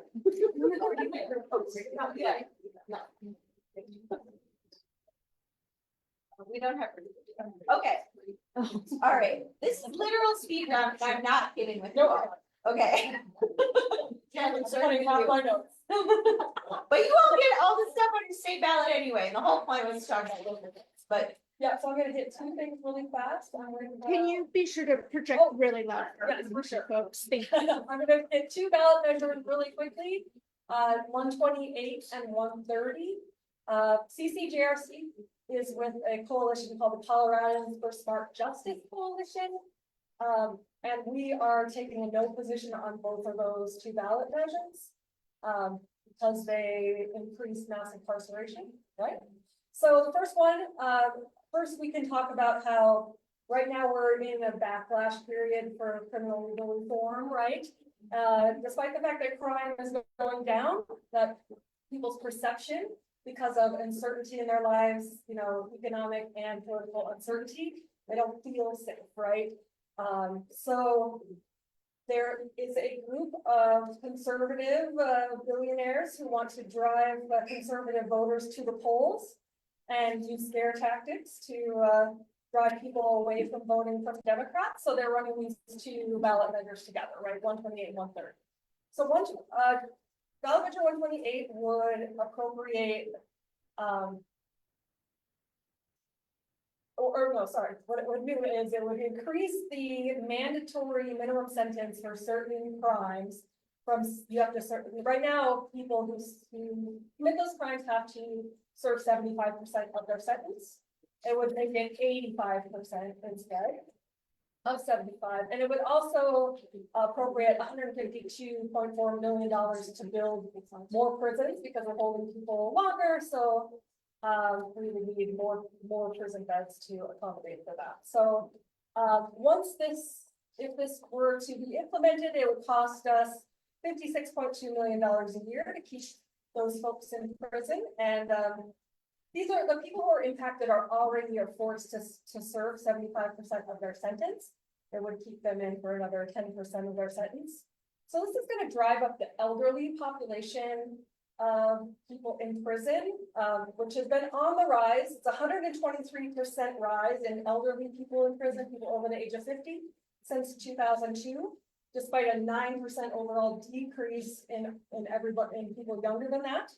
It disincentivizes people to involve themselves in rehabilitation programs, therapy, drug treatment. You know, there's no need because they're not going to get parole, so why bother, right? And it's just a misguided approach to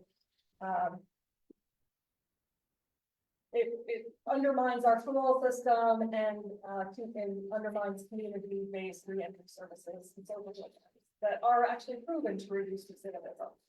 It said that I think it's between 92 and 95% of the folks who are in prison are going to come back to our communities. How do we want them to return? Do we want them to return as whole as possible, as connected to their families, as you know, having taken part in as much of the rehabilitation that they can while there, or do we want them coming back just having been punished, right? And this is all people who are they have to, it's not that they're automatically released after 85%, they have to prove that they rehabilitated themselves to the parole board, right? So that is Prop 128, no on Prop 128. The next, the next one is Prop 130, which we would spend in 1 year only, and that doesn't go beyond this year. Would appropriate $350 million for police only. That money would have to be spent on police staffing and training. But it doesn't go beyond that. So if they staff up with the 350 million, next year they can't use that money, right? It has to be spent this year and it doesn't go on after that. Now, as we go into this, this 2025 legislative session, it's a forecast that the state will have to cut almost $1 billion from the budget this year, right? So what that means is if we're spending $350 million to give police this 350 million, what does that cost us on the other side? We're gonna have to cut, right? Because we're in a $1 billion hole. So that's equivalent to firing 5,758 teachers. It's equivalent to cutting all of the state's spending on affordable housing. It's equivalent to 68 years of SNAP spending in Colorado. Right? And, you know, local governments are responsible for funding their police departments, and they do fund that. And the federal government has given substantial money for this exact same issue, right? For staffing and training police. So it's unnecessary. And what's driving this, like I said, it's just people who want to drive conservative voters to the polls and kind of, you know, be able to publicly say that Democrats are being soft on crime, right? It's the same old argument that got us The war on drugs. got us in the mess of mass incarceration in the first place. We're going right back to the 80s. So if anyone has any questions, let me know. Let's go right on down. Hi guys, my name is Dana Steiner. I am policy counsel with Colorado Freedom Fund, and I'm going to talk also very quickly about two measures. One of them is not on your list. The first is Amendment I. And so for the current law, in Colorado, everyone charged with their first offense has the right to have bonds set and can get out if they can afford it. The Constitution actually says this, and that's why we need an amendment to change it. It says everyone should be available except, and then those are people who are charged for the second time after being convicted of an already violent offense. That's a very small amount of people currently not allowed to have bonds set. This would extend that to folks that are charged with first-degree murder. So we're only talking about folks accused of this very serious crime. And this is a result of the death penalty being abolished and then a subsequent Colorado Supreme Court decision to kind of align the bail exception with the fact that these are no longer death penalty cases. But these are folks that would be charged with a death penalty crime if we still had it. And so Amendment I would keep some people from being able to bond out. It would go back to a certain way that we are no longer operating in Colorado courts. And at Colorado Freedom Fund, we've actually seen people with this charge be successful on pretrial release, withstand the pressure to plead guilty even after months and months sometimes, and eventually some of those folks get their cases dismissed of being charged with first-degree murder. So we don't want to foreclose these opportunities, and we don't want folks to have to forego the presumption of innocence. Everybody pre-trial is presumed to be innocent, and if we allow folks to be detained with no ability to get out, that doesn't really sound like innocence, and it doesn't feel like innocence when you're in a courtroom and somebody's been in jail for a year already. I'm happy to go more into any of the tiny little details afterwards if you'd like to find me, but that is Amendment I. Please vote no. We'd like to keep the opportunities for release. It does not change judicial discretion, so they can set a bond at $50,000 or they can set a bond at $100 million. That is well within their discretion still. And then the second one is actually Proposition 127. This is the no hunting of big cats. we are an abolitionist organization, and so the bottom line for us is that this creates a new offense. This is not to say that Colorado Freedom Fund, like, specifically is taking a position on whether or not people should or should not hunt these animals. It's just that we don't believe that a new criminal offense is the right response. We actually already have more than 400 misdemeanors in Colorado law. And the way we got there is through types of things like this, just adding one more into the brick wall of mass incarceration. Criminalization does not deter behavior, and even if you're not an abolitionist, it might help you to know that hunting cats just for their fur or for any part of their body has already been illegal. What we would think of as trophy hunting is already illegal, has been illegal for more than 40 years, and actually for mountain lions is a class 5 felony. So if none of that convinced you, please come find me afterward. I'd love to tell you why we want you to vote no on 127 and then not. Let's keep rolling. And All right. So, I'm here to, I'm with working families, and I am here to talk to you about Prop 131. And this will be the last proposition, last state proposition on the ballot, right before the local budget. So, very simple question. Who in this room thinks out-of-state billionaires should write our election laws in Colorado? Yes. Yeah, I don't know, in the right room, awesome. So that's exactly what Prop 131 is. It is Kent Berry, one of the wealthiest dudes in Colorado, and a whole bunch of his out-of-state friends, like the co-founder of Netflix, a Murdoch, a Walton, the list goes on. But really not fun beings, who don't really have our best interests in mind. And have already pumped $14 billion in funding into trying to convince us all that their rewrite of our election laws is good for us. If they have to spend $14 million convincing us of that, I'm pretty sure they're putting lipstick on the cake. That is what that is, and that is all it is. So they call it ranked choice voting. So I, as someone who works in an organization that supported RCV in Broomfield, in Boulder, and in other places, this is not the ranked choice voting you are looking for.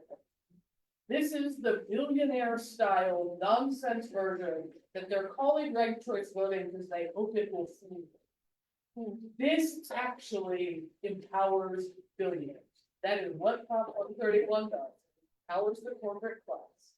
What it effectively does is in a safe blue or red seat that is not super competitive in the general, it will create 2 primaries. And if it is a contested seat, it will create 2 generals. Guess who wins in that scenario? The candidate with the most money. That is what this is designed to do. Very deliberately, very intentionally. And I want you to think about competitive primaries in the Denver Metro. Okay? Right now, you want a primary in the Denver Metro, you're probably fine. You don't have to, you can go help other candidates who are really contested generals somewhere else. This makes it so that primary will continue till November. That's exactly the point.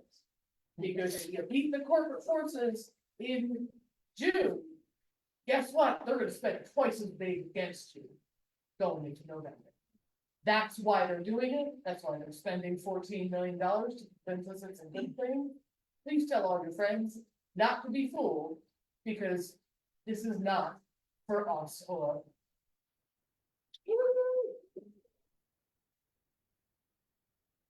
I do have one other thing to say, especially in this room.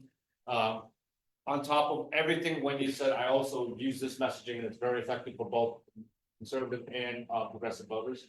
Do you want people that don't share your values to pick your nominees? Bottom question. And my big answer is hell no. So that's why 131 is really bad. You're allowing everybody that doesn't share your values to pick up to 4 specific nominees, and then they could spend billions of dollars on elections. So do not let them do that. All right, hello, my name's Ian. I work for the biggest union in our state, the Colorado Education Association. I'm here in solidarity with our nearly 40,000 members. I'm urging, pleading with all of you to vote no on Amendment 80. I almost forgot the number. Well, yeah, vote no because this amendment is deceptive, thinly veiled deception aimed to move our taxpayer dollars from the public education system, which serves 95% of kids in the state, to private schools. It would put private schools in our state constitution forever. Private schools that are legally allowed to discriminate against and reject and not accept students for their identity, for having same-sex parents, for having special needs. They are legally allowed, and they do that in the state right now. I don't want my taxpayer dollars going to those schools. I also don't want my taxpayer dollars subsidizing the wealthy, who are those that primarily use those private schools. 80 is part of a pivot by the radical right from talking about voucher programs. They realize that voucher programs are deeply unpopular. That's because they don't work. They've been implemented around the country. Those are programs that formally move money, like I just said, from public to private, and they don't work. They cost a bunch of money. They deepen inequities. They just simply do not work. And so the right, being the wise asses they are, realize they could put lipstick on this pig to smell, and use an incremental approach. And so this is the first step towards vouchers. Amendment 80 is the first step towards vouchers. The only proponents for 80 are those far right dark money sources.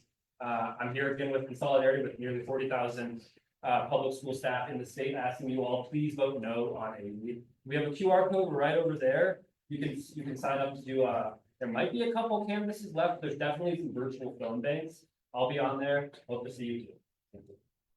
Thank you. We're okay, we're, all right, we're gonna switch on this panel. We're gonna get Andrew up here, Wendy, please stay, and then we're gonna roll out. What you're gonna see is that this event is flipped how probably a lot of the events you've seen, right? We're talking about the top of the ticket last, we're talking about your local things first. And to me, that is because the local things are what's gonna affect you the most and most immediately. And we should have an intersectional approach. So, ask my friends, Andrew and Wendy to please talk about options at the top of your ticket, and please just listen thoughtfully to what they have to share, and then I'm going to share a little bit in closing. Hi, everybody. My name is Andrew. I'm a member of Denver DSA, who's also an organizer of the Colorado Palestine Coalition. I was one of the organizers of Colorado's Incubated campaign, as well as other anti-war campaigns in our state, and I'm now happy to be the No Votes for Genocide campaign. It's not an endorsement of any presidential candidate. It's more so simply has two demands for candidates running for office: support an immediate permanent ceasefire in Palestine, and support an arms embargo. As many people probably know, the U.S. is the largest supplier of weapons to Israel, and since the Nakba in 1948 has been the largest supplier of aid and weapons to Israel, in direct contradiction of U.S. human rights law, like UN human rights law, as well as U.S. human rights law, the WAPI law. The current administration is they're acutely aware of the violations of human rights. Secretary Blinken has received multiple memos about Israel's blocking of aid entering Gaza, as well as signing off on the bombings of humanitarian aid trying to enter Gaza. For anyone familiar, the World Central Kitchen, humanitarian aid workers that were communicating with Israeli occupation forces of their positions, things of that nature. Those are the types of bombings that Anthony Blinken has signed off on. So more specifically, the demand is of the current administration that we refuse to vote for Vice President Harris unless these demands are met before the election. As the Democratic Party is currently the party in power, Vice President Harris has made no discernible shift in her campaign to end the ongoing genocide and ethnic cleansing of Palestinians, repeating many of the same talking points of President Biden, saying that the administration will respect the right to self-determination of Palestinians, but at the same time refusing to end a nearly century of ethnic cleansing in Palestine or respect Palestinians who are fighting for self-determination. It is up to the Democrats if they win or lose the presidential election. If they're interested in winning the election, they can win the election easily with hundreds of thousands of anti-war voters by fulfilling a near immediate demand. One phone call, the current administration can end all weapons shipments to Israel and enact a ceasefire in Palestine. It's incredibly simple. And if they're not interested in winning, or not interested in fulfilling on those demands, they can look at the past history of presidential elections, look at Humphrey's election, and his failure to support the end of the war in Vietnam as to how this election will turn out. But on a personal note, regardless of who wins or loses the election, I'm still going to be organizing people who supported the campaign, who supported people or just people broadly in the public, to end the current duopoly in the United States and Western imperialism and Western chauvinism and build a better world. If you would like to take a pledge to support the No Votes for Genocide campaign, we do have pledge cards on the table. Like I said, it's not an endorsement of any person running for office. There are candidates that are running for third party that have said that they support these demands. But as many of us know, like I said, we have a duopoly. There's a current party in power. It's very easy to meet these demands with the U.S. being the largest supplier of weapons to Israel near immediately. We've cut off the shipping of some weapons before. I don't know if many of you know this, but the U.S. has supplied Israel with 2,000-pound bombs that they have dropped on refugee camps on numerous occasions. We stopped supplying them with those bombs, instead supplied them with 500-pound bombs, but we have since resumed supplying them again with those one-ton munitions. Wendy, you can talk to us about WFP's. I asked about the strategy specifically because I think it's interesting to talk about the support of Kamala Harris from like a very strategic, broad perspective. Yeah, so to just FYI, Shannon asked me to do this today, so I'm totally off the cuff, so cut me some slack, y'all. But yeah, so I would say, like, when I break things down, we talk about things at a values level and a strategic level and a tactical level. We on the left like to swallow all the time about strategy and tactics. And I think the core thing is that we share values. In terms of the presidential race, this is for us a strategic consideration. And I think that it's true in Colorado, it is more true in a place like, say, Arizona or country, right? Where the outcome is largely determinative of what happens. I think in Colorado, this is less of a strategic concern. So I'm just going to put that out there, you know, as a thing. But we endorsed Kamala Harris, and our national committee did so enthusiastically and with very little reservation, despite being values aligned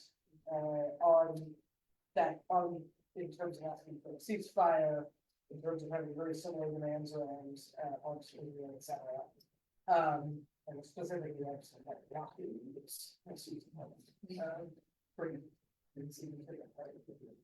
And so what that strategic consideration is simply, in the next 4 years, what terrain do we have to put? Like, do we want to organize in a terrain? And where are we going to be able to, what terrain is going to be most strategic for us to organize it? That we can best stand up for our people.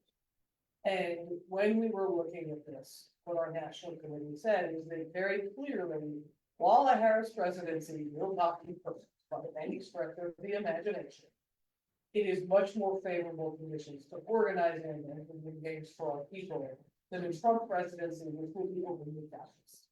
He has told us exactly who he is. He is literally talking about the enemy within. And speaking as a trans human, like literally running ads talking about their agenda and demonizing my community. I know what happens to mine. Even Trump does. Okay, I know what happens to my health. Even Trump does, right? And so, for us, it is those strategic considerations, which is not to say that Kamala is the end all be all. It just means that our organizing is going to be more effective when we are organizing under conditions set by someone who is not talking about the enemy within and killing the citizens. And that is where we are at. Thank you, Wendy. Thank you, both of you. Thank you both of you. Yes, thank you both of you. We're at 8:15. It's 5 minutes, so I'm gonna keep us 2 more minutes so I can say what I want. And I just want to read you all something. This is a message between me and one of my former students. If you know me, my former students are the light of my life. Sorry, yeah, I know. Shannon's gonna cry. She says, Shannon, I would love to know how you're thinking about the reality of who is going to win for president. I know this conversation is too big for an Instagram message, but maybe you have written something that articulates it.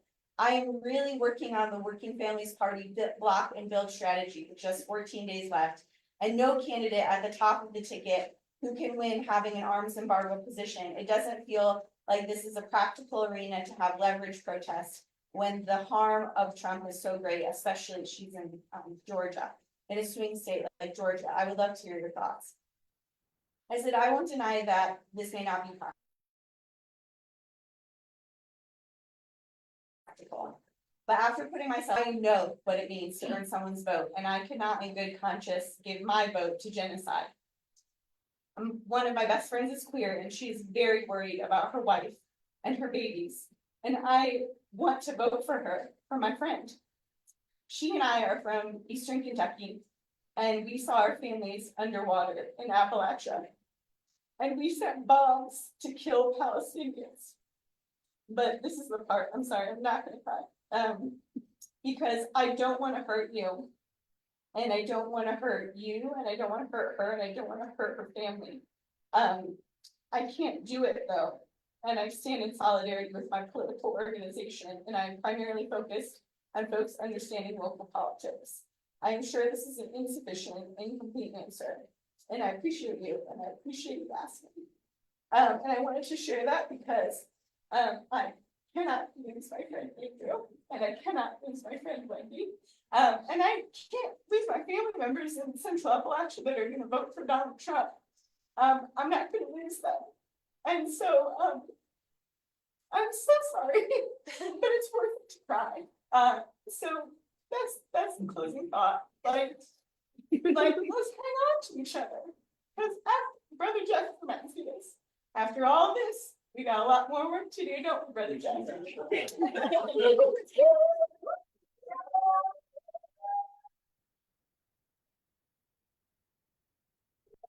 You did just fine on time.